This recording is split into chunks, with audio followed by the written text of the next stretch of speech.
सुबह तो पूजा पाठ में किसी कोई परेशानी नहीं होती, क्योंकि सुबह तो सभी लोग स्नान करके ही अपने घर में पूजा पाठ करते हैं, क्योंकि सुबह हमको सीधा स्नान करके पूजा पाठ ही करना रहता है। उसके बाद हम लोग अपने काम करते हैं। पर प्रश्न आता है शाम के समय में, क्योंकि शाम होने तक सभी लोग अपने कामों में व्यस्त रहते हैं और पूरे दिन भर में आप लोग बाथरूम कई बार जाते होंगे और कुछ लोग पूरे दिन भर में कभी कभार शौच भी चले जाते होंगे। तो आपके मन में ये प्रश्न जरूर उठता होगा, क्या हम लोग अगर पूरे दिन में कभी भी बाथरूम या शौच चले गए हैं तो क्या उसके बाद हम लोग शाम के समय में घर की दिया बाती कर सकते हैं? क्या उस समय पर हम लोगों को स्नान करना होगा या हाथ पैर में धोकर भी काम चल जाएगा? तो ये सारी अद्भुत जानकारी आपको इस वीडियो में हम देने वाले हैं। साथियों, इसमें कोई शर्माने वाली बात नहीं है, क्योंकि ये भगवान की पूजा पाठ से जुड़ा हुआ प्रश्न है, इसलिए आपको इसके बारे में जरूर जानना चाहिए।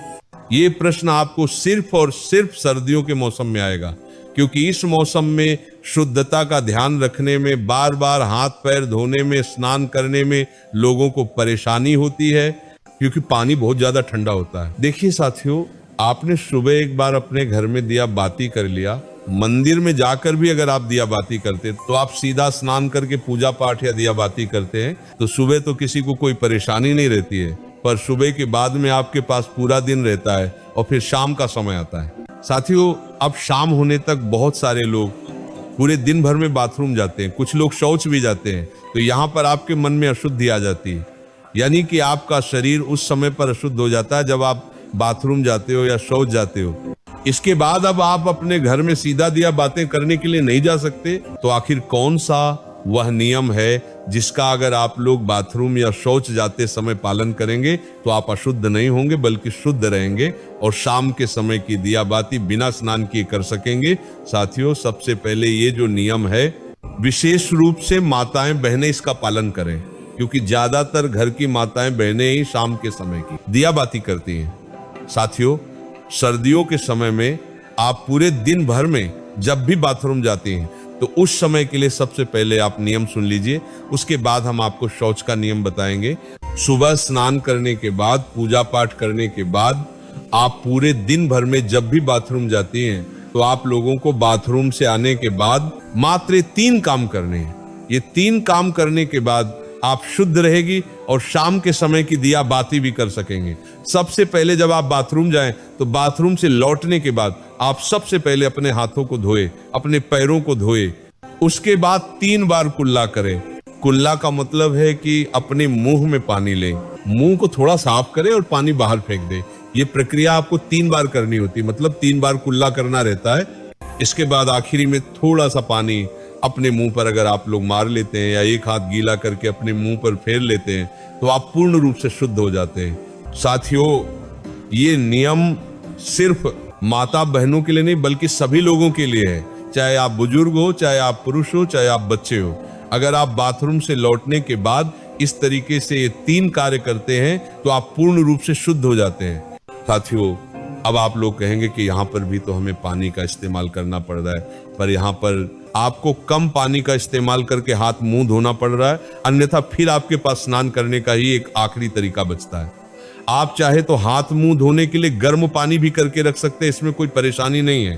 पर बाथरूम से लौटने के बाद अगर आप ज्यादा कुछ ना भी कर पाए तो अपने हाथ पैर जरूर धोएं। साथियों, अब कुछ माताएं बहनें या कुछ लोग ऐसे हैं जो सुबह अपने घर से बाहर ऑफिस ड्यूटी अपने काम पर जाते हैं, तो उनके मन में ये प्रश्न जरूर आएगा कि हम लोग बाहर रहकर इस नियम का पालन कैसे करें।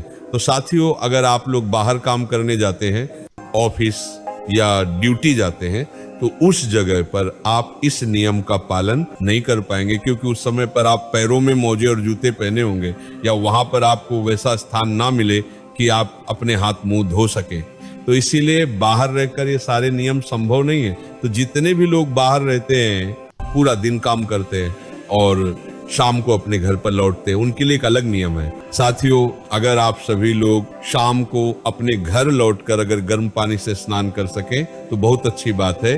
अन्यथा अगर आप ऐसा ना भी कर पाए तो आप लोग शाम के समय अपने घर पर आए तो आपने जो कपड़े पूरे दिन पहन कर रखे हुए थे उनको उतार कर अलग रख दें और सबसे पहले आप ऑफिस या ड्यूटी से आकर अच्छे से गर्म पानी से, ये ठंडे पानी से हाथ मुंह जरूर धो लें, कुल्ला भी जरूर कर ले। उसके बाद आप अच्छे साफ सुथरे कपड़े पहन ले, फिर उसके बाद आप अपने घर की पूजा पाठ करें, कोई दिक्कत परेशान नहीं, और इसमें आप शुद्ध भी रहेंगे।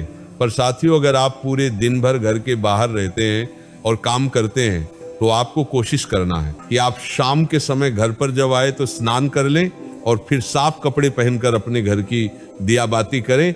साथियों, अब बहुत सारे बुजुर्ग ऐसे होते हैं जो कि ठंड में अपने हाथ पैर के मोजे नहीं उतारते और वो लोग अपने घर की दिया बाती करें, तो उन लोगों को किस नियम का पालन करना चाहिए? साथियों, जितने भी बुजुर्ग जन हैं वो लोग बाथरूम जाते समय भले पूरे दिन मोजे न उतारे और सिर्फ हाथ धोकर कुल्ला करके बाहर आ जाए, पर जब आप शाम के समय अपने घर में दिया बाती करें या मंदिर जाएं तो उस समय आप वह पैर के मोजे उतार कर ही जाएं, और हो सके तो शाम के समय की दिया बाती से पहले आप हाथ पैर जरूर धो लें। आप चाहे तो गर्म पानी का इस्तेमाल कर सकते हैं। साथियों, अब हम लोग सीधा बात करते हैं कि अगर आप लोग पूरे दिन भर में कभी भी शौच चले जाते हैं तो उस जगह पर आप लोगों को क्या हाथ पैर धोना चाहिए या स्नान करना चाहिए? क्या आप लोग उस समय शुद्ध रहते हैं या अशुद्ध? साथियों, अब अगर आप लोग पूरे दिन भर में कभी भी अगर शौच चले जाते हैं तो आप पूर्ण रूप से अशुद्ध हो जाते हैं, और शौच के समय आपने जो भी कपड़े पहने रखे होते हैं आपके साथ वह कपड़े भी अशुद्ध हो जाते हैं।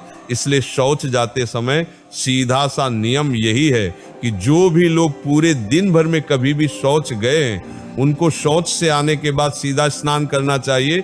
अगर वह शौच से आने के बाद स्नान नहीं करते तो उनको शाम के समय की दिया बत्ती नहीं करना चाहिए या मंदिर नहीं जाना चाहिए, क्योंकि आप अगर शौच से आने के बाद स्नान नहीं करते तो आप अशुद्ध रहते हैं। इसीलिए पूरे दिन में जब भी आप शौच जाए तो आपको उसके बाद स्नान ही करना चाहिए, तभी आप शुद्ध होते हैं। या अगर आप इतना ना कर पाए सर्दी होने के कारण, तो उस दिन आप अपने घर की दिया बाती ना करें या मंदिर ना जाए, उस दिन आप किसी और से अपने घर की दिया बाती करा ले। साथियों, यहाँ पर प्रश्न ये आता है कि सर्दियों के समय ज्यादातर लोग मोटे मोटे कपड़े या स्वेटर वगैरह पहने रहते हैं, तो अगर वह शौच जाते हैं तो इतनी सारी चीजों को धोना संभव नहीं है, तो वह क्या करें? तो साथियों, उस समय पर आप जब शौच जा रहे हो तो उतने ही कपड़े पहन कर जाएं जितने को आप बाद में धो सके, बाकी के कपड़े उतार कर बाहर रख जाएं और शौच से लौटकर आप खुद स्नान करें। उन कपड़ों को भी धोए जिन्हें आप पहन कर गए थे, फिर स्नान करके आप वो मोटे कपड़े या सर्दी वाले कपड़े पहन सकते हैं जो आपने पहले ही उतार कर बाहर रख दिए थे।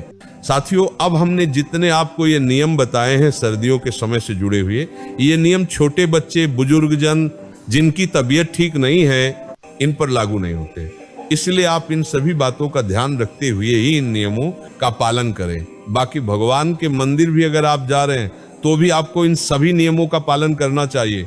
साथियों, इसी के साथ में स्त्री 3 जगह कभी अपवित्र नहीं होती। सबसे पहले, अगर किसी माता बहन के छोटे छोटे बच्चे और वह गंदगी कर रहे हैं और आप उनको साफ कर रहे हैं तो उस स्थान पर आप अशुद्ध नहीं होगी और आपको स्नान करने की जरूरत नहीं है।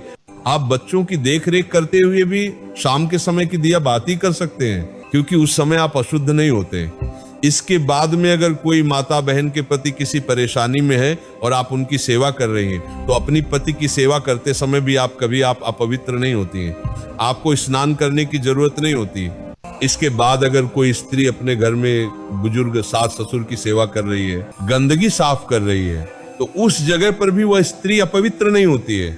इन 3 स्थानों में अगर स्त्री या माता बहन किसी की भी सेवा कर रही है तो वह कभी अपवित्र नहीं मानी जाती हैं, और हाथ मुंह धोकर भी शाम के समय की दिया बाती कर सकती हैं, उनको स्नान करने की जरूरत नहीं है। इसके अलावा आपको जो हमने नियम बताए उन स्थानों पर आपको फिर स्नान करने की जरूरत होगी, उसके बाद ही आप शाम के समय की दिया बाती कर पाए। तो भक्तजनों, संध्या भक्ति के चैनल पर श्री प्रेमानंद महाराज का सत्संग सुनने के लिए आप सभी का बहुत बहुत धन्यवाद है, और आगे इसी तरह के सत्संग सुनने के लिए हमारे चैनल को सब्सक्राइब कर लीजिए और इस सत्संग को लाइक कर दीजिएगा, और कमेंट में राधे राधे लिखना ना भूलें।